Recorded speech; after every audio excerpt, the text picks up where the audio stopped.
10 দলের অংশগ্রহণ ও হাড্ডাহাড্ডি লড়াইয়ের মাধ্যমে সমাপ্তি ঘটল চট্টগ্রামে অবস্থানরত ভান্ডারিয়া পেশাজীবী পরিষদ ক্রিকেট টুর্নামেন্ট 2025।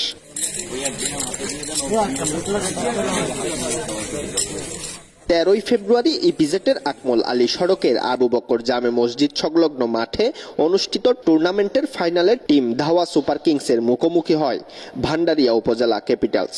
এতে ধাওয়া সুপার কিংস চ্যাম্পিয়ন হওয়ার গৌরব অর্জন করে। পুরস্কার বিতরণী অনুষ্ঠানে ইয়াসিন হাওলাদার শাহিনের সঞ্চালনায় স্বাগত বক্তব্য রাখেন মোহাম্মদ মিরাজ হাওলাদার।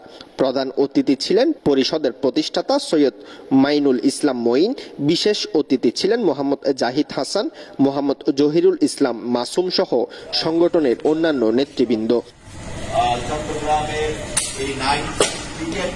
নিউজ ডেস্ক, দৈনিক আজাদী।